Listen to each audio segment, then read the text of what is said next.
Right. All right. Good evening. It's Ken and Kevin at Taurus Capital. This is the small group coaching for cohort 2, July 23rd, 2024. Might need you to mute one of those. I'm getting a little Had bit of. some I had some difficulties today. My camera isn't working on my PC, so I just had to switch over. Yeah. I'm getting a little bit of feedback. Yeah, I'll kill you. Is that better? Yeah, I think so. Yeah, Okay. that's cutting it down. All right. Well, here's my let me do my check-in real quick. It's interesting what happens when you don't give a heck, when you just don't give a crap and you just go for it. Mm-hmm. So that little uh, confident communication model and performance model, the 9-stage thing, the anxious professional, Yep. Yeah, went through it last that week. that yeah, that whole thing. So I briefed that to some contractors that had come to visit during Army University's Innovation Symposium, and I'm scheduled to talk to their CEO next week about stuff they want to do to teach that in government. And today I got I shared that with some folks that are working with a researcher named Brené Brown. She's kind of A-list psychologist, coach, teacher, mentor type person, TED Talk, kind of Jordan Peterson size. Joe Rogan asks her to come on his podcast. So she's got a little business that has created an app that'll let you take a little survey, find out what you need developmentally, connect that intelligently to one of 4,000 different ICF registered coaches. It'll provide the infrastructure to allow the communication and the development, to keep a job book on all the forms and all the artifacts and all that crap.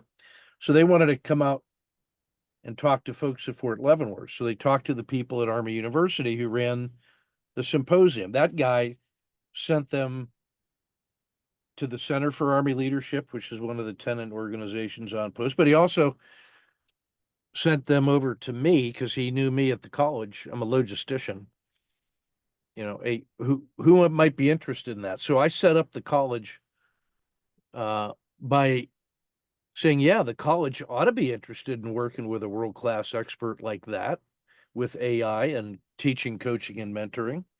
I said, no, I'm personally interested in it because that's my thing. And I can say that our department would be interested in doing a pilot just so we could use that to develop our faculty in the pilot program. And we might decide on the basis of that it's something we want to use with our students for academic advising, especially since these folks are working with the 82nd Airborne Division out in the field on a great big leader development project. I said, well, and inside our college, our leadership department, who is the proponent for leader development, they might be interested in doing that. So here's who you should talk to.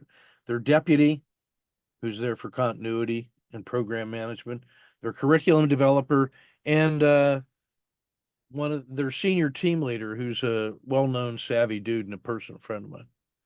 So that you should talk to them. And I included them in the distribution list in the reply to our higher headquarters.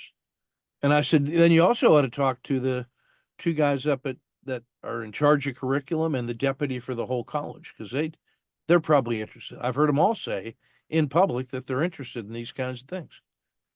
I can't speak for the college. I can only speak for me and our department, but we're interested.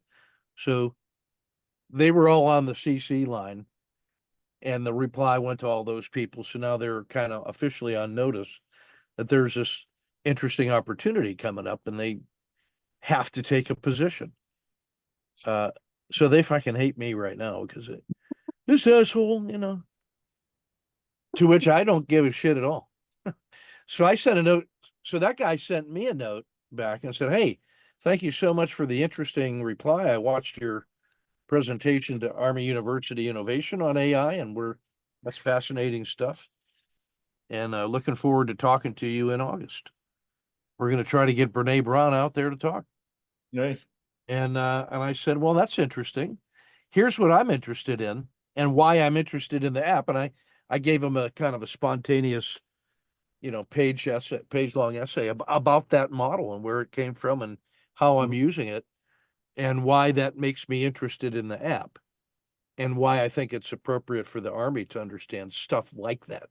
Not to use my stuff, but to use stuff like that. So I'm kind of, it wouldn't surprise me for them to bite on that and want to talk with me on um, that process. So we'll So see how that goes. that's cool. Would they have to develop their own though, like like the army, like Yeah, they got what data yeah, center? what they would do is they would host a form of that app and put some security features on it and host it on a government server and then encrypt all files so that the developmental strategies and background between coaches and mentors of Army leaders at the senior level would have to be a pretty Mhm. protected Yeah, file. So yeah. that's sort of um, normal protection. But that Mhm. topic will come up in August because if you think about um, the importance of leadership in combat, understanding the enemy's mind is really key. So if you had access to the developmental files, and if you had the power of AI to just, hey, read everything this guy wrote and give me a Yeah. profile of how he thinks and what he is, that's pretty handy information. So So when you're doing yours, do you create a profile like when you it's obviously remembering everything about you, what you talk about? Is that in your own space or yeah, is it and yeah, it keeps track of the threaded conversation. So when you start a dialogue with it, it has a new ID number that's unique. And then that thing it'll build out. And then as you iterate on that inside that conversation, call and response, it will keep that whole thing in memory up to the limit of the size of the tokens per transaction, right? Which is Hmm. about right now is pretty enormous. It's about 1,000 pages.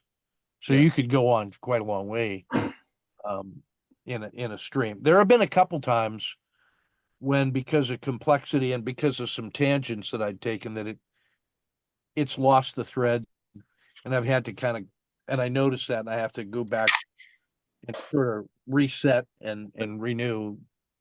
But it'll keep track of all this, and there's some other techniques you can do as well Hmm. um, with saving things as documents and then reading them in as a library for reference, and all to kind of get around the sort of the maximum computing size. At the level I'm working at, it's 99% of the time not an issue. But Right. if you were to get up at industrial strength applications, and then the size of the context window starts to matter. But in a couple of years, that stuff's going to be essentially infinite Mhm. because the hardware's just that good. Well, we're just kind of BSing around, Jay. What's going on? You back from your vacation? Yeah, we just just a lot of effort. We went to Torch Lake up in Michigan, and I had a driver. That's what I was doing. A driver take my boat up there, and it's amazing. It's a lot of fun, but a lot of work for 7 days. I've got I'm big into water sports, and I've got two e-foils, so I took those apart and hauled them up there. Took took my kids kites in case we could kite surf, so we Yeah, used all of it and everything. So it was good. I did have some questions about sure. a little confused, and sometimes you can stare at charts until you see what you want to see, right? Yep. But today, what I've been doing is like looking at an OR3 trade. I had that Yeah. on the S&P, and I mean it I just basically wait till the candle closes. I draw a horizontal line where the open and to get the range, and then wait for it to break out.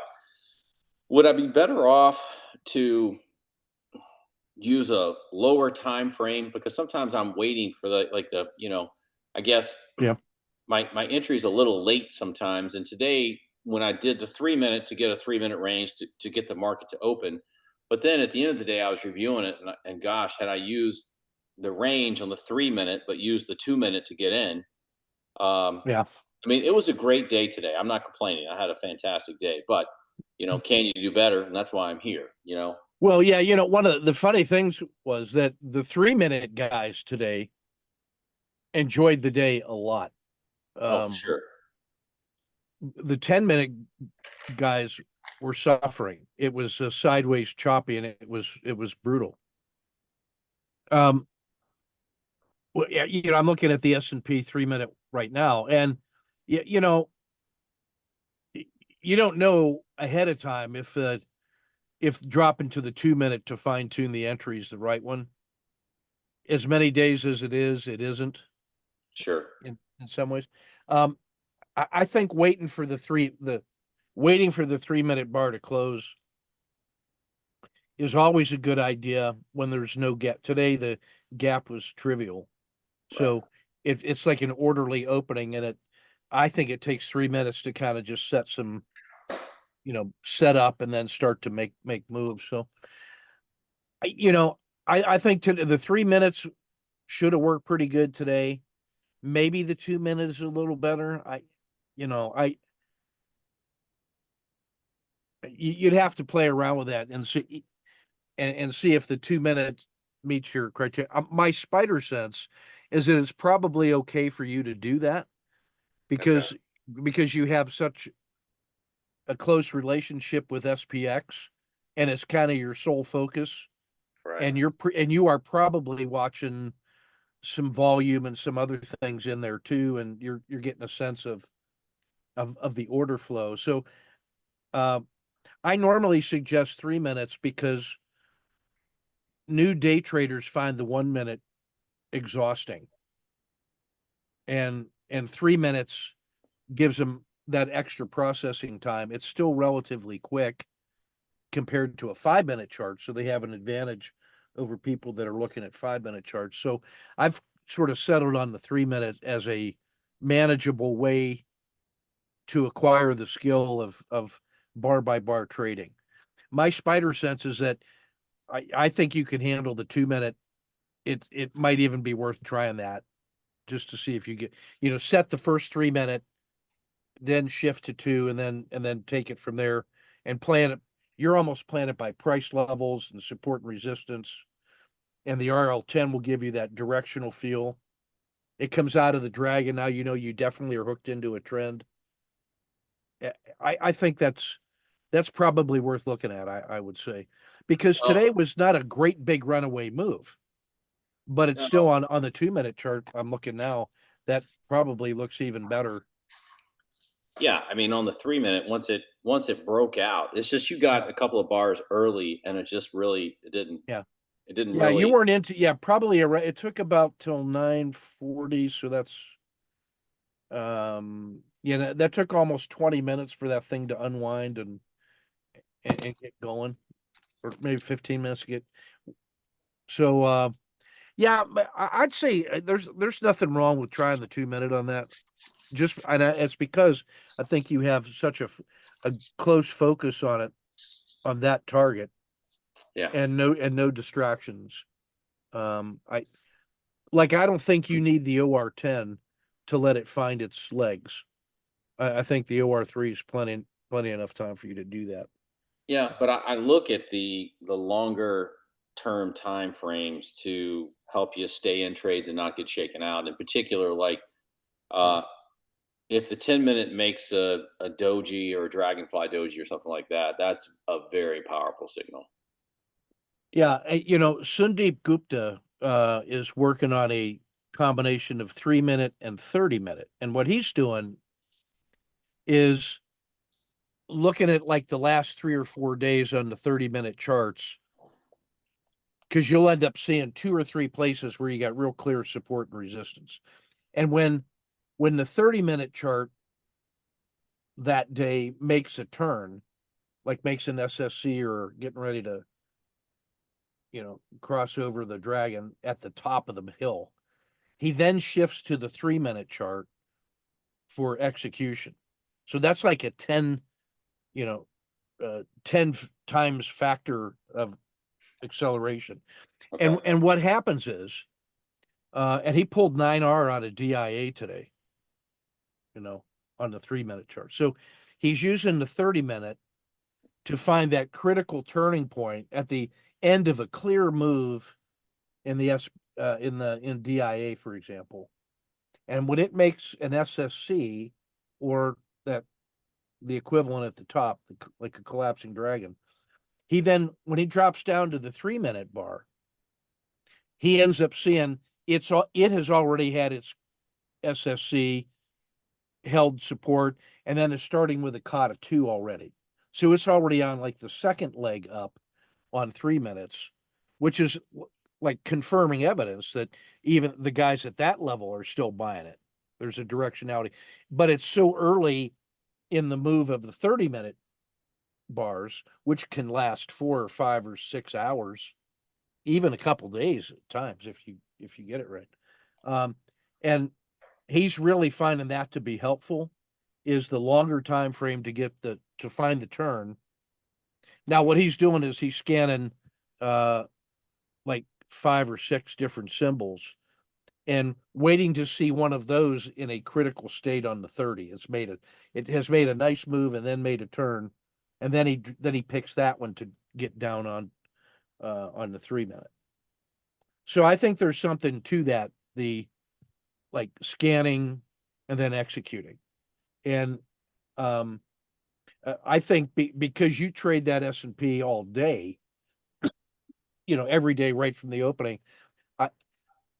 I'd have that like as maybe a backup sign for you. Like when you're in the day and things is starting to drift, then you might pull out look at the 30 and say, is this a natural resistance point or a support point for it, where it's going to maybe reverse or just start chopping? And that might keep you out of some noise on the faster time frames. But to answer your first question, I think I don't see any heartburn. I get no heartburn with you going for the 2-minute. Yeah, just because you'll get to see more data and get to make more decisions. Okay.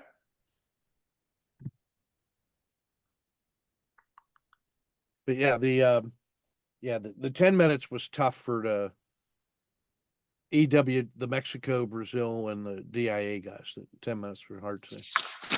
Yeah. And I still think that's probably a reflection of the political shenanigans. We're near an all-time high, so there's already guys that are already deeply got their money and are just praying.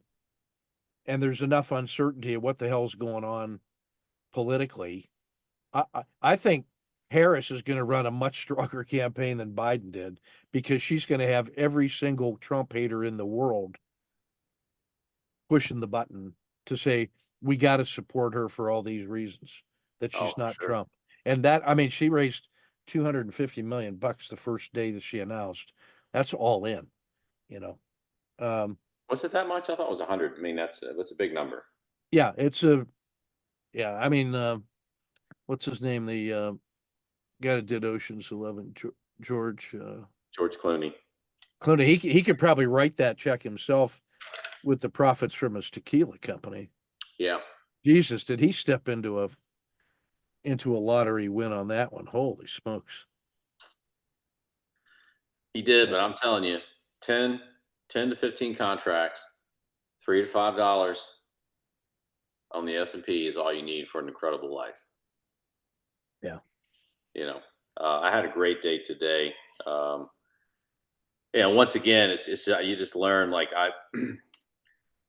I've yet to do a swing trade and let it play out, but so many times I've seen the profit go away. I had one trade today that was up 30 grand. Yeah. And at max profit, it's almost 500 grand, but the odds of you getting the max profit and everything lining up with options on the day of expiration, landing Yeah. exactly at this spot Yeah. are almost zero, Yeah. but you typically don't go broke making that. So I pocketed that. And then I had some other trades on that I did unrelated to what I'm doing here. So, but it was a really good day. But Now, I just think that between now and November, a bird in the hand is worth two in the bush. sure. I don't have any interest in swing trading except in like the very big tech names that are propping up the S&P. I mean, and that's just but like all the individual story stocks and meme stocks, the whole market is so vulnerable to news right now that it just there's no continuity day to day in this kind of news cycle that justifies swing trading. I just Now there were several times Trump cost me a lot of money with his tweets, and specifically, I know ABC reported this is before he got, you know, the whole market took off because it was going to be Trump's cutting taxes and all this other stuff, and ABC reported a false story that had it been true, he would have not been the nominee, yeah. and that cost me. I was up several hundred thousand, ended up losing about 1.5 million. Hmm. Yeah. Yeah, it's tough to swing trade in that kind of Oh, you can't. kind of choppy sea. You just can't do it that close, and I wasn't that close. It's just that, when, another reason why I'm really trying to learn this is that with options, selling options in size when the vol is 11 and 12 is you're just really asking for it. There's no place. There's no safe place. Hmm. So, but this worked today. I mean, I made 25 basis points in a day. That's a lot, you know, Oh. with very little risk. But I do want to get that OR trade because it does work. I mean, nothing's going to work 100% of the time, but I do recognize it a lot that once it breaks out of that initial block of whichever way it's going to go, you've got some pretty good targets. And today, I've print my charts off to write notes on it. But today, it was a pretty clear once it got to the 30 SMA, and then it was outside the dragon the whole time. And the 2 minute chart just showed it perfectly. Yeah. Yeah. And then the RL10 was perfect support and resistance at its turns from, I can't tell what time it is here, but from the opening to about maybe 11, another turn. Yeah, that first 3 hours was just a real orderly march. Very orderly. Yeah, it was there for the taking for people that know how to execute, for sure.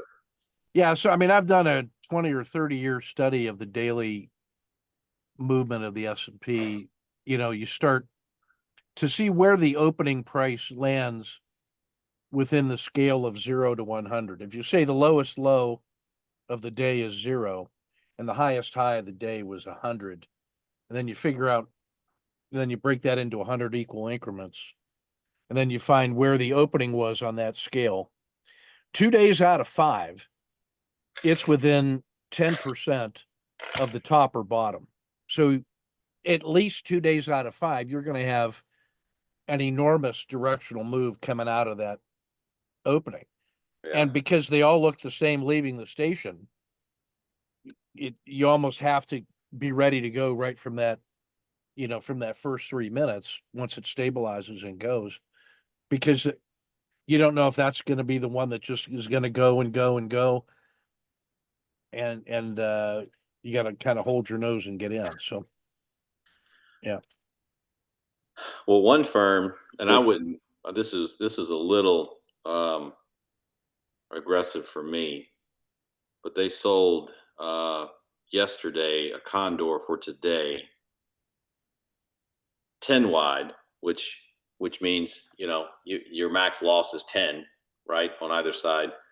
But they did it over 15,000 times and collected about 5.2 million bucks, and they closed it at a quarter today. But the market was in a very narrow range. Google's made their earnings and everything. Tesla did their earnings after the close. Yeah. It's a great trade. So, but you don't need to do that. I mean, that's a pretty aggressive trade. That Yeah. it work today. There's old mountain climbers and bold mountain climbers. Yeah, no question. Bold mountain climbers. Yeah. I got too much responsibility to do a trade like that, but you don't need to do a trade like that. You can do fantastic hitting singles and doubles. That's the game. With you on that. Okay. Kevin, what you got? I'm having a bit of. I'm on two machines because I'm having some issues with my PC here, but so I'm gonna. Can I share screen on the other one? Yep, should be able to.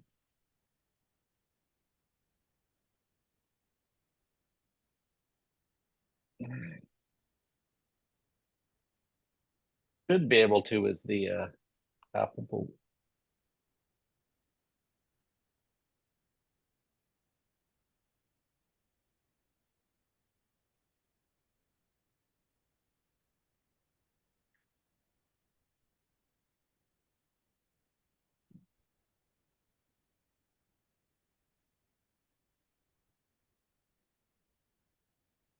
Got it. They're working. Yep. So I've been having a fair bit of business activities, so I haven't been able to trade much. Doing most of my stuff in the evenings, and I've kind of been figuring some stuff out about myself. I was I guess it's coming up to close to a quarter here on the coaching, and I've determined that I haven't set any specific goals. So I also figured out that I'm in a hurry. Not that I need to be, but I feel like I'm in a hurry all the time, right? Like I got to get all the stuff learned and everything else. And so like, and I took part of that, the swing trade. Swing trade, the edge rater stuff. Yeah. Yeah. And I have edge rater, and I've been using it just to get signals for watching the signals for the day, like just using it for edge trade. So I was in that, and I thinking about it afterwards. I'm like, I'm just not. I mean, I'll finish the course. I'll do it next time too, but I'm not ready for this, right? Like I'm distracted. So what I decided this week is I would try and nail down, what I really want to get done in 2024, and then I kind of like to have a goal set. So I thought I'd work that out and see whether you thought I'm way too fast, way too slow. Long term, right now, I agree with you. I don't really want overnight risk short term anyway. And so, it's a good time to just stick to the intraday. And so I came up with a project set in front of you can see at the top there. Yep.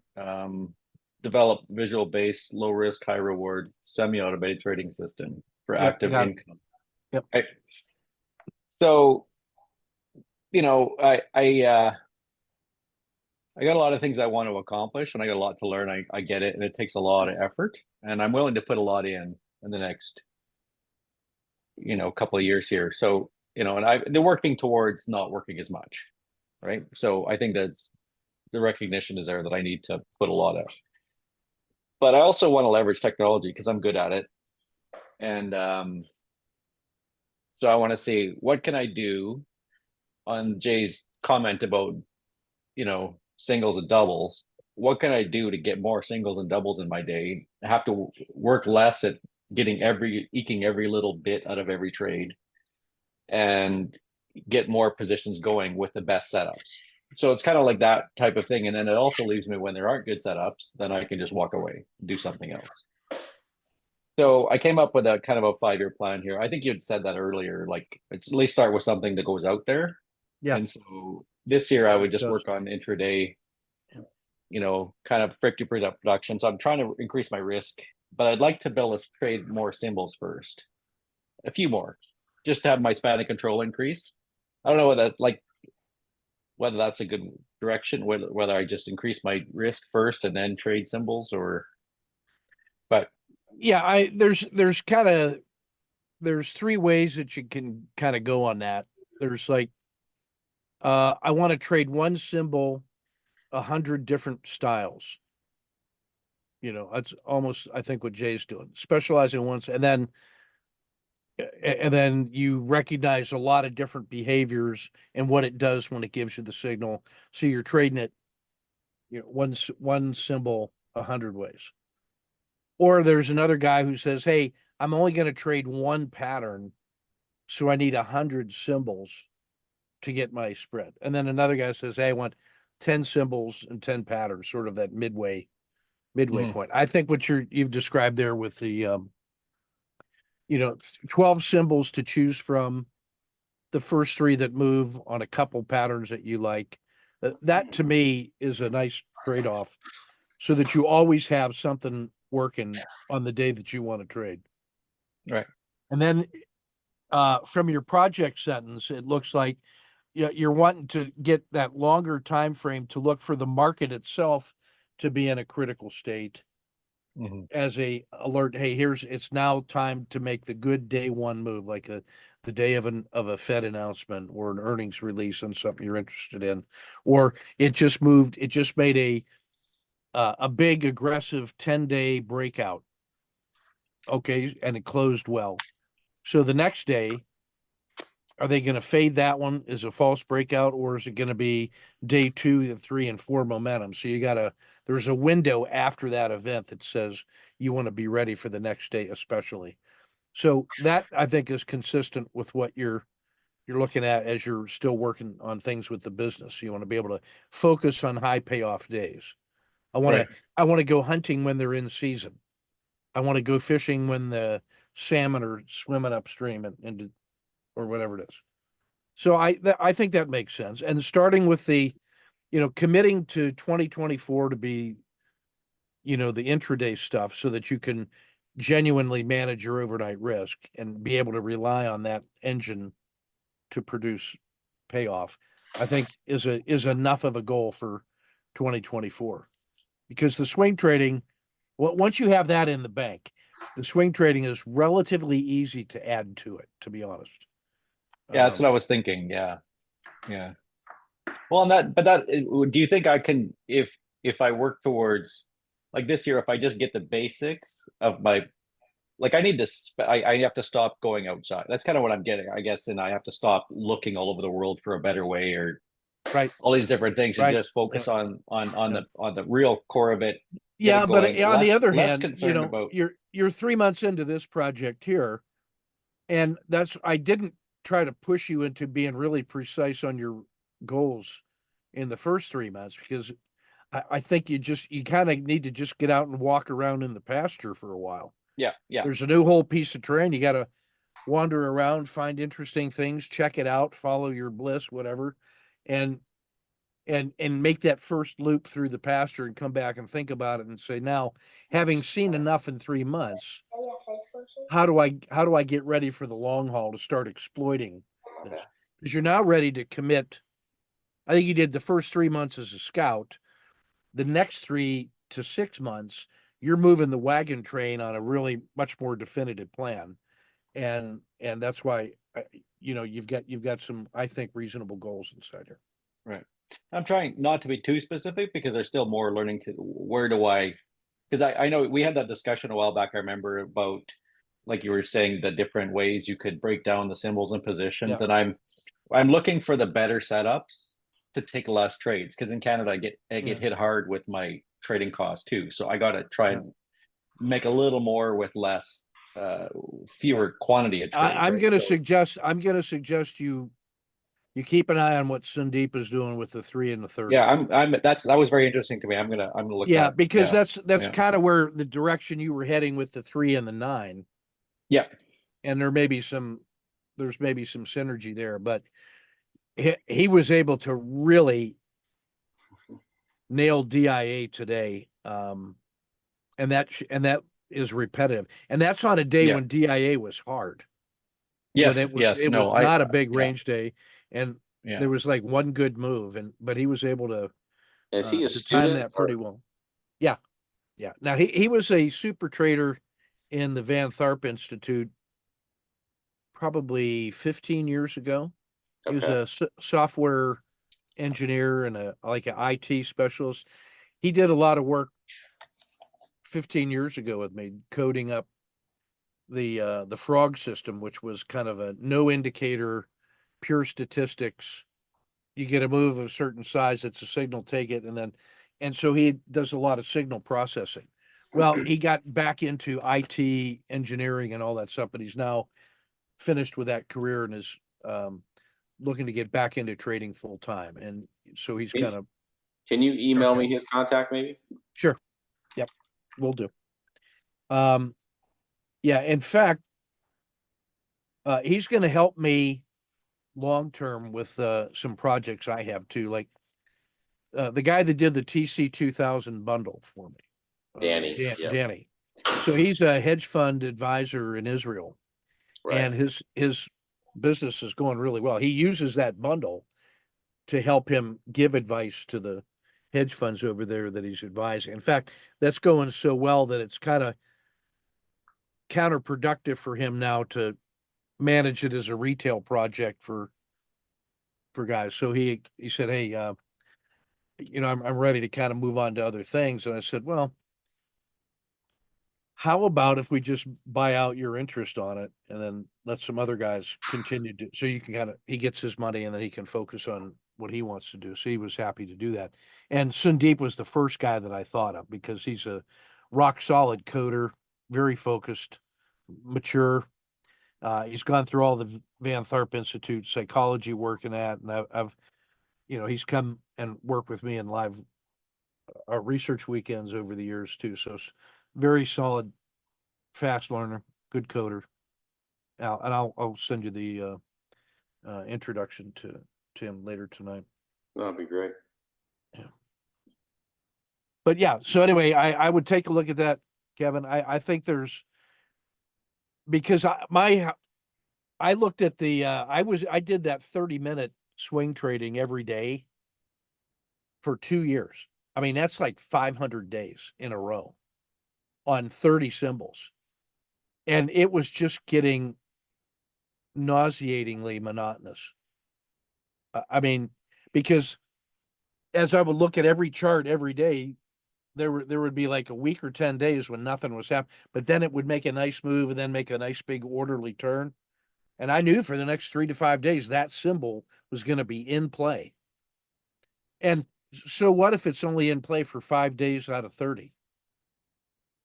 The other 25 days, one of those other symbols on the stack is active. So there's a kind of a core set, DIA, EWW, WZ, and then these other ones move in and out of phase, like XLE and XLF and XLK.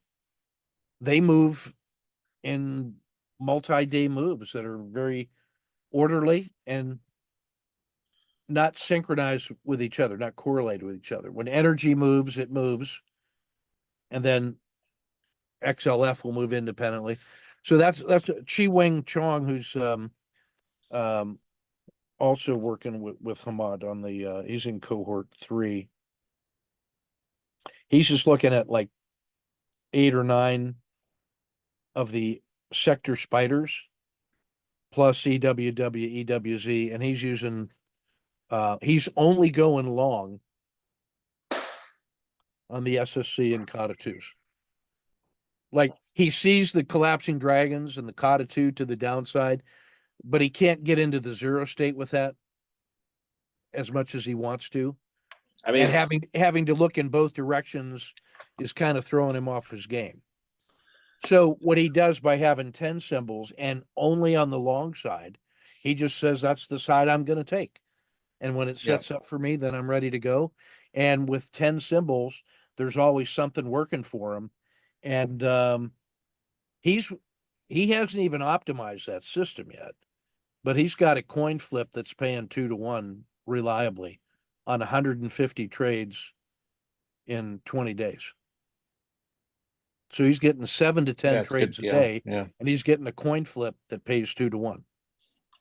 Well, I mean, I think that's something with the symbols there, is that I'm kind of looking at I'm looking at a semi-automated system, because I find I just sit here and watch that. I could do it, but I'm also got a lot of things I want to accomplish. So why can't I automate that. And then I've Yeah. done a little bit of playing around with full automation. It is so complex to decide when to get in and out. Like even just to Right. start the thing, you take so many whipsaws and everything. So I've been just fooling around with like just going off the SSD.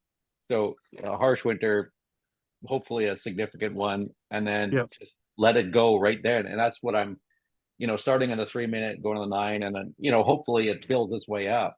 And I Yep. think getting to that 30 minute and incorporating that would I be a think great, there's just I like say so really develop George. focus on those ones. So Yeah, I spent time with George yesterday.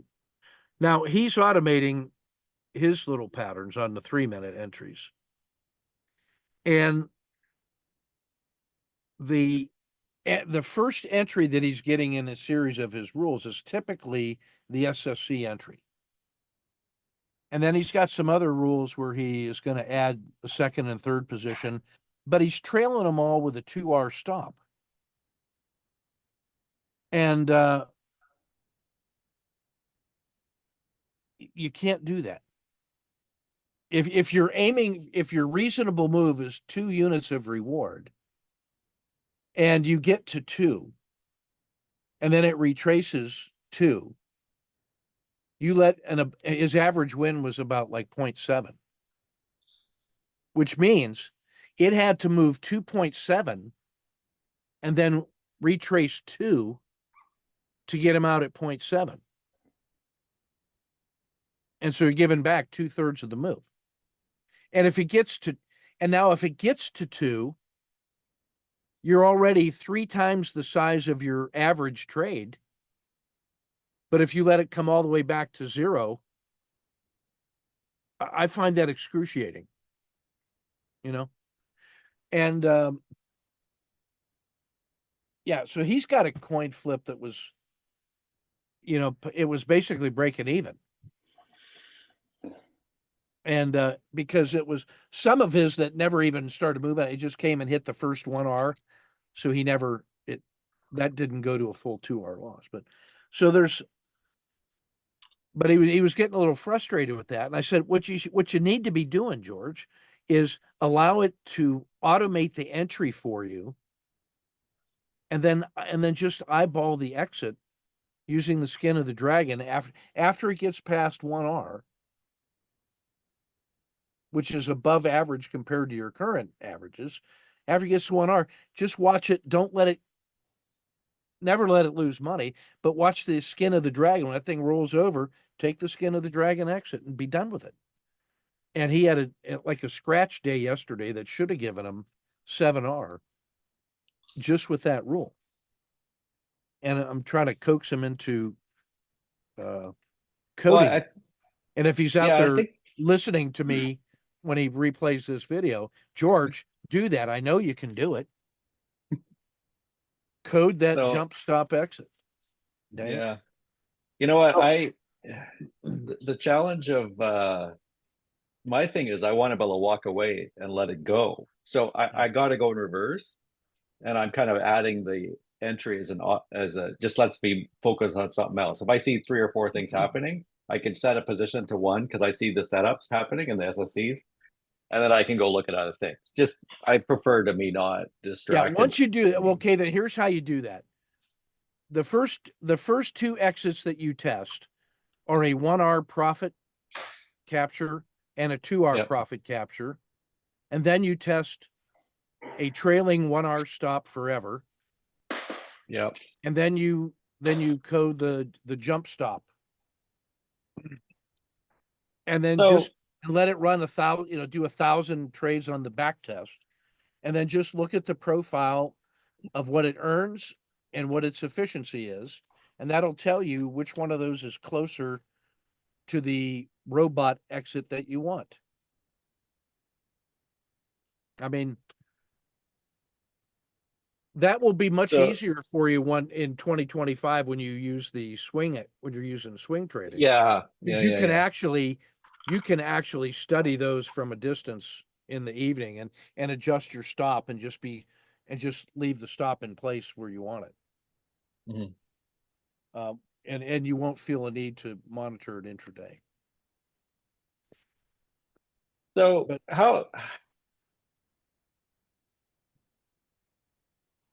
I don't know, Jay, do you got other stuff? Like, if I don't know if you got other things, I got something I wouldn't mind showing to see whether it's worth moving forward on. But if you got some stuff, Jay, then go ahead. I don't want to hog. I don't want to take time. No, I mean, I'm here to learn. I guess my thing with I get the I I get the concept of R. I get it, but it's a little different for options than it is for a stock, right?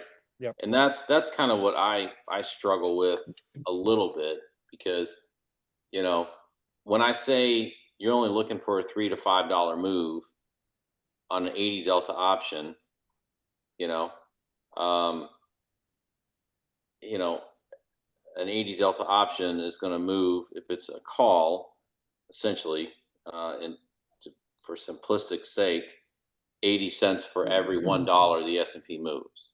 Okay. Um, and that's the thing. So if I'm risking 10,000 per trade and that's my 1R, then I need to try to make 20,000 for 2 times the risk. No, the concept of the R is not related to the amount of money that you put on the trade. The R is defined as the amount of adverse price action that would tell you that the hypothesis of the trade has failed. So there's a signal, there's a setup. Then there's a signal that tells me it has started to make the move that I think is a much bigger reward than the amount of risk that I have to take.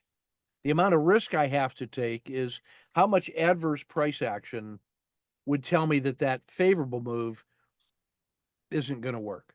Okay. So once that's what I mean by the R capture. If I have defined that risk box as the amount of adverse price that I have to tolerate to give it a chance to make its move, then if it hits that before it makes its move, then this is one of those where it didn't work at all. But instead, it starts working in my favor and it moves up a certain distance until I get an exit signal that tells me 50-50 that, hey,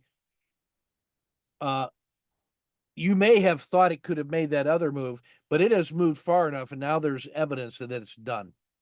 It's now a coin flip that it's over, so you're better off just capturing that and calling it a trade.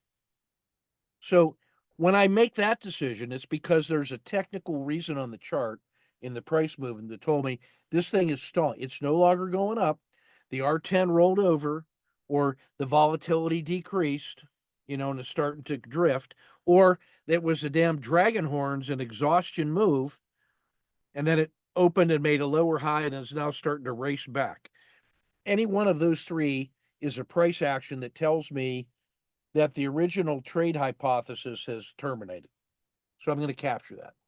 I then measure how many units of that risk box that represented. So that's how many R's that trade frame was worth. Once I trade that and I look at the numbers of trades I get and what the payoff is on those in a theoretical sense, I can then decide based on win rates and volatility and frequency and all that, how much money do I want to put on that to determine the size of the position? But if I put $100 of risk on it or $1,000 of risk on it, I'm just buying more or less shares, but the trade concept is still the same. And then the R capture simply tells me how many dollars per share I made, and then that gives me my final result. So the R is not you're risking $10,000 as the size of the bet, but the R is the amount of adverse price action per share that I had to tolerate to have a chance at the upside move. Okay. That's what I mean by that.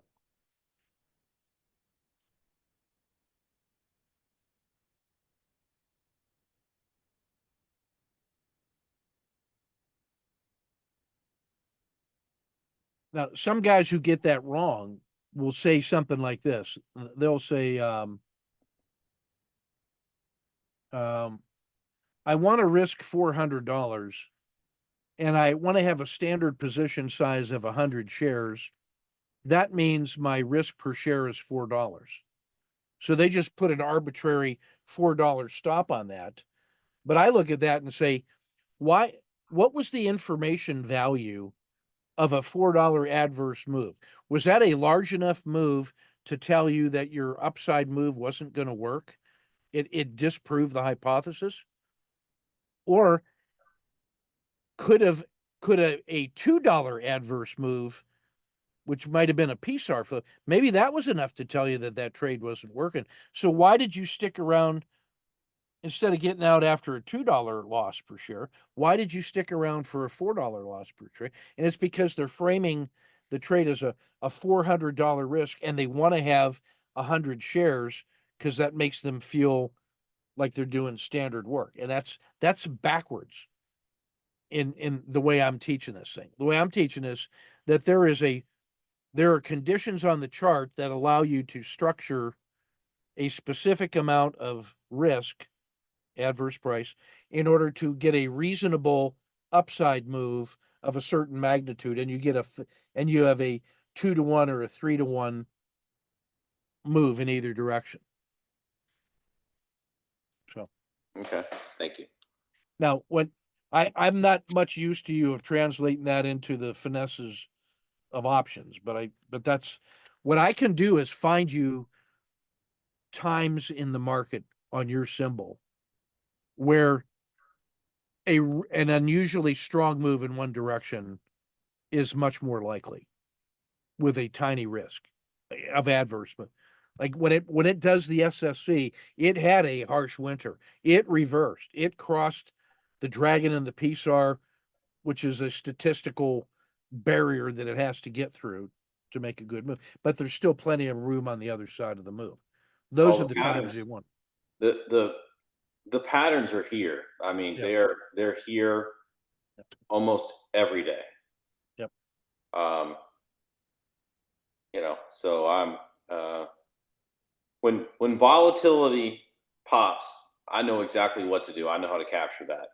Yep. I can do it in my sleep, but it's here that's real challenging. And I've learned the hard way, how to not do it.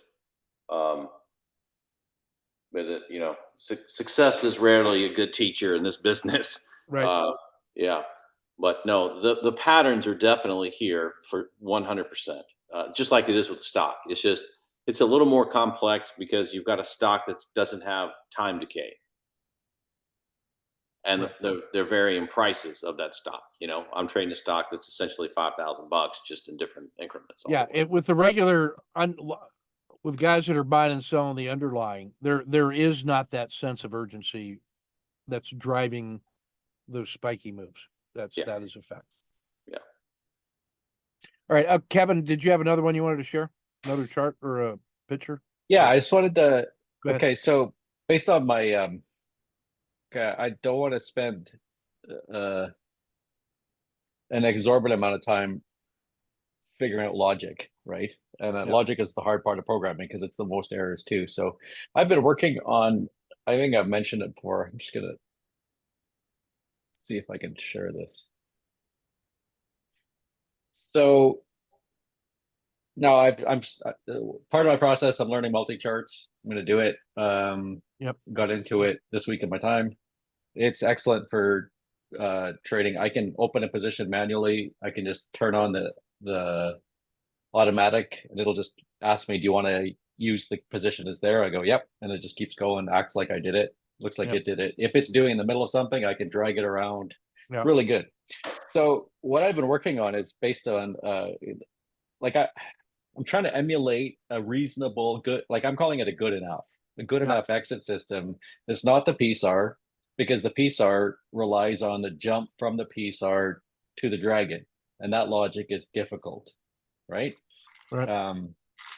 And I'm trying not to just use the dragon because I always get killed on it. So, and I get the concept of trailing, but when I get the spikes, then I get knocked out, and I don't want to.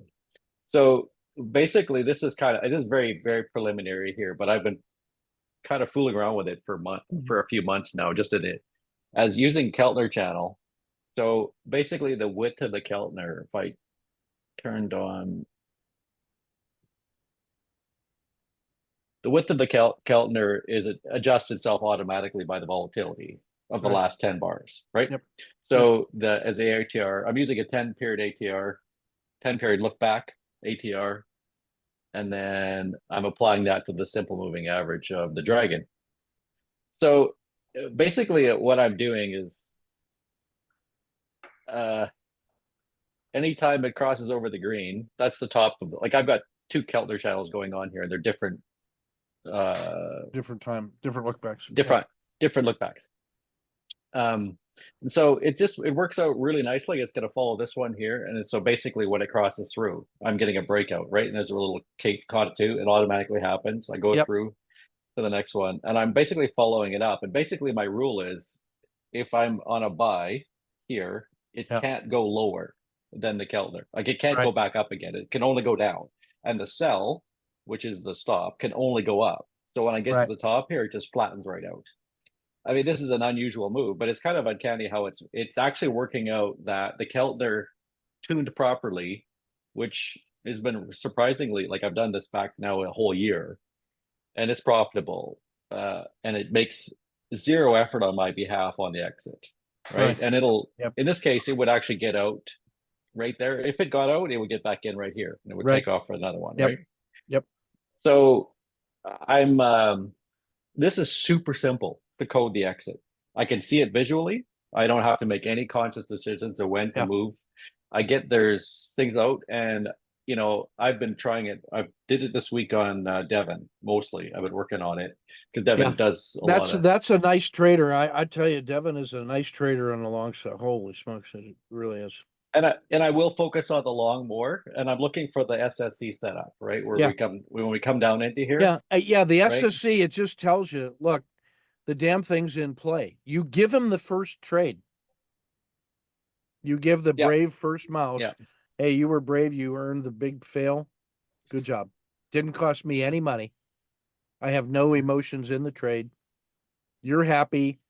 The bulls are all pissed and they're ready to buy on value, and I'm just going to tag along with that raging mob. So here's this one. I wouldn't consider this a good day for me. Like like on my own person, I would get out in this range. So this is just an example of if I always miss the morning. I'm going a half an hour in. It would kind of bust through here, this level. And that's where your entry is, where the crosshairs are? Yeah, right there. Got it. And then it would take the trade. It automatically, I have to code logic to have this red line at the bottom of the RL. Okay. So I'm not there yet, but basically this becomes your risk when it takes the trade. Got it. And so my stop follows the red line. So it would be here. And this is one of the things. Do I program I have to back test. Do I have a hard stop, or do I just let it run? So here it actually took that whole thing, came around, and then it got out right there. Exits right there, and then gets back in about 10 bars. Right there. Yep. Yeah. And then it comes out, and then that one would, if I didn't have a profit taker, it would scratch. Right. And then, you know what? It works shockingly well on the downside too. Yeah. You know, it just does. I mean, it should. That's the collapsing. It tells you that the collapsing dragon has validity. And I'm trying to tune it kind of so that, whenever it loses, I don't lose a full R. And, and the other thing is I don't have to calculate what an R is, because I know from the ATR, and I use a 1.5, like I use a 5R stop. Yeah. Or sorry, R5. There's no way. The R5 is always bigger than this box. Right. So I don't even have to think about it. I know I'm under. Right. So I'm wondering, like I've got to build out all. Don't make it more complicated than that. Well, I mean, that's absolutely solid. You're okay with me, like it's kind of a cheat, but I'm cheating and I'm hitting your philosophy. What you're doing with the Keltner channel is tuning it the same way that I tuned the PSAR with the RL10 by looking at 10,000 fucking charts and finding the combination of price inputs, the RL10 and then the acceleration factors that approximated where I would want to put where my intuition told me I needed to have stops, professionally speaking. And Yeah, so you'll once I did that, I could offload all of my anxiety and my higher order thinking to that. I just say, just take the damn PSAR exit. And the only thing I've had to do in the last 2 years to that was implement that jump stop for the spike move up, and then it comes all. right. Yeah, because Yeah. this is the 9-minute PSAR here. It's way down when Like when it just like takes for off like instance on that. that way. Look, you got dragon Yeah, horns on that one at the top.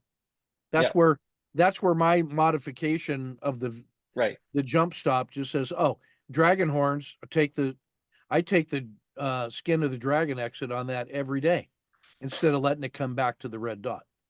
right. And I haven't quite figured out how to. Here's how to do that. There's something. Here's how Okay. to do that. Once you run that with your standard red dot exits, you go measure the average maximum favorable excursion and the average recovery. And what that will tell you is that when you get an average plus 1 standard deviation win, you should take the dragon skin. Mm. Because you have an So abnormal gain. when the deviation goes too far, it's going to come back. Yeah. Right. Yeah. Yeah. Because what happened on that is some guy with a big bag of money came in and bought a huge position in Devon, and nobody else followed him. And Yeah. when they sense that money coming in, like running away from a big shark, that thing just runs right up, and then there's no more buying pressure. And then the sellers got to come back and go back to the original group of buyers, which are way down there by the dragon now. So there's the dragon horns means they ran away from that big buyer, Okay. and then there was Yeah. no follow through. So That that's should an be anomaly. reasonably. Yeah, Yeah. that should be reasonably easy logic. Yeah. How far is price away from my? Let's imagine Yeah. your average win was 1.5, and average Yeah. plus 1 standard deviation was 2. When it gets past 2, trail it with 1 or trail it with a half or take this, you know. Yeah, see, the other thing, I'm still fighting the problem. I can't trail, so, Right. so I have to be able to. okay. I can't switch to it, so I have to be able to have my system, okay. my logic jump it'll constantly move my stop, but Yeah. it won't. Okay, maybe there's a way around that, but yeah, okay, good. That makes sense. So you're okay. Like Yeah. I'm 100%. using, What the purpose of the coaching program is not to force compliance with my rules. That's what the foundations course does. And the Kata 2 challenge is forces compliance on guys who on their own cannot come up with their own rules and abide by them. So I make them follow the fucking rules. The coaching program says we're going to go to first principles of a trading strategy. And here's why the entry makes sense. And here's why the exits that I've provided make sense. But you got to tune them to you in a way that you can own it. So the coaching program is for you to adapt rule sets and ideas to align with your strengths. That's why we started this whole thing with the SWOT analysis and all that. right Is because you got to persuade your decider part to own the rules that you have validated in order to really own it and to be genuinely an independent trader. Because otherwise, you're relying on me to be your judge and jury. And like I said, I'm 67 and had a heart attack last August. So you have got to be independent in terms of information and judgment and being able to adapt. And so the process you're going through right now of having an idea and trying different ways to implement the standard idea. How do I have a good enough trailing stop all the time and then sometimes having a profit capture for abnormally good trades. So that's the two. In other words, it only improves my capture. As long as the whole system is good with with the red dots, at some point you just say, fuck it, good enough is good enough.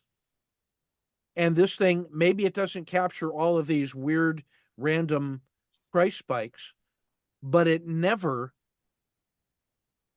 provides a catastrophic loss, and it gives me a good enough capture all the time that I'm positive expectancy. Done. Done. Ship that product. And then study ways to improve the little pieces that look the most lucrative. But you want to get to a good enough production system right away so you can start earning market share. Right. That's your mindset. Well, I think that's what this helps. And I'm still using, like, I use SSC to exit interest. I'm watching for Cockatoos, and I haven't built out the system, but on my trading view, this is done with your full indicator set, and I'm just watching it match up. I'm trying to emulate as much as possible what I would do on my own. So, and it's instrumental in the thing, which I like, because then I can still be involved on making sure that my tuning is to say, how could I go better? Well, I see the indicators, I know what they're supposed to be doing. Let's do something about it. So, okay. Yeah, as long as it's, because I want to put effort into it, and I think it'll help me a lot to be able to. Yeah, the goal is that's what as soon as I saw those red dots, I could see what you're doing. And that's exactly what the prototype PSAR exit 10 years ago was looking like. It was literally me having the chart that I had painstakingly, made the adjustments and moved it here, and I moved it there for reasons and had my rules. And then I said, fuck, I'm doing the same thing every time. What's the math on a PSAR that approximates that decision, 80 or 90% of the time? Then once I put that on there, it just freed up my mind so much, because I never had my stop lower than the PSAR. And if I had it higher than the PSAR, it's because I had a trader's intuition.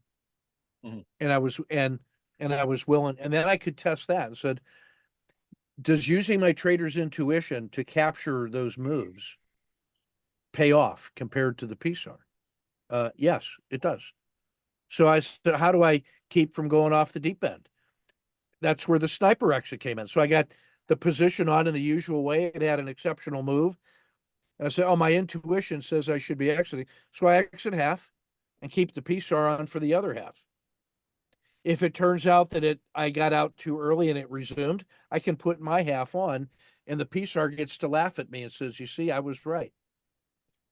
But if it turns out that it came all the way down and hit the PSAR, then the sniper gets to laugh and see, I was right. And then all the angst and suffering ended, because I was essentially splitting the difference between those two, but still expressing both of those ideas in a certain way. And at tricky points, when the thing has leg one up and it starts to stall and the sniper exits, half the time it'll come down and hit the PSAR. So I was smart to get out. Half the time it may resume and I should get back in, but it's only half the position. Now it makes it even a lower risk decision to get out in 2 stages. So, all right. I got us at 8:12. Unless you guys got something else hot, we'll get this published and posted, and I'll get ready for the nightly at 8:30. Thank you, sir. Okay, thanks, Ken. Yep. Yeah, Kevin, I really want you to listen to the briefing with Hamad on Sunday, because it was kind of how he's ready to transition now into the swing trading, essentially where you're going to be in 2025. So that will sort of give you a blueprint, in my view, of how to start thinking in that way. Because he's at a level right now in his production on the intraday that he's at production level on that now. And now he is free. That frees up the time to start thinking about the longer term with the swing. Right. So we talk through how to do that. Okay, that's good. I'll watch that. Good. All right. Thanks a lot, Ken. Yep. Take care. See ya. Out.